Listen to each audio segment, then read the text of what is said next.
Russia and Indonesia have begun their first joint military training drills in the Java Sea as Jakarta seeks to boost ties with Moscow. 4 Russian warships arrived in the port of Surabaya on Sunday ahead of the 5-day exercise. Although Jakarta maintains a neutral foreign policy, Indonesia's new President Prabowo Subianto has pledged closer relations with Russia on defense. Indonesia also conducts military exercises with other countries, including the United States. Let's get more now from our Asia-Pacific Bureau Chief, Georg Mattes, in Jakarta. Georg, good to see you. Closer military ties with Russia. What does Indonesia stand to gain from this relationship?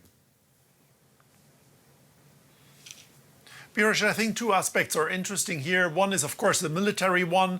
These trainings are quite important for the Indonesian military, but it's not something uncommon. They recently conducted a similar training with a German naval vessel that came to these waters. And the second one is the more interesting part here, and that's the economic ties that Indonesia seeks as the biggest market here in Southeast Asia, not only when it comes to energy, but also to fertilizers and to wheat imports. Russia is extremely important, and Prabowo Subianto, the new president, went, when he was still president-elect in July, to Moscow and announced that he would like to deepen the relationship with this country.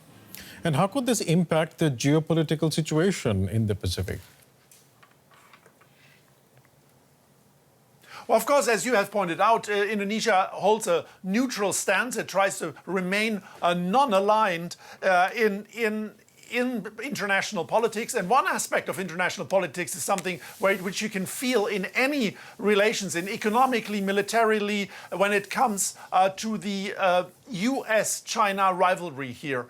And this is an aspect where a number of Southeast Asian nations lately have became a partner status in the BRICS alliance, where there's also Moscow and where there's also China. And the idea here is that this could help to maximize autonomy in this power struggle between the 2 giants, between China and the US, that this relationship to Russia may be an open door to maximize autonomy, to have another way out, to remain as neutral as possible, and to have as many options, not just economically, but also in terms of foreign policy as possible. And will this have any impact on the military relationship that Indonesia has with the United States?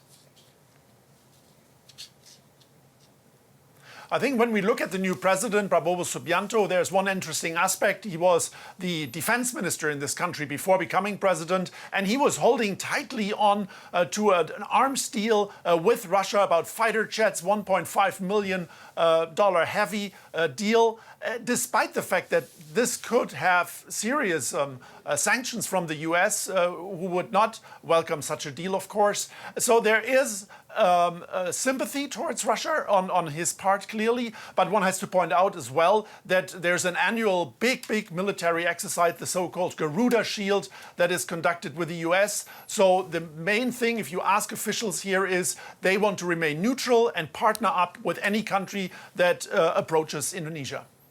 DW Jakarta Bureau Chief Georg Mattes there. Thanks so much.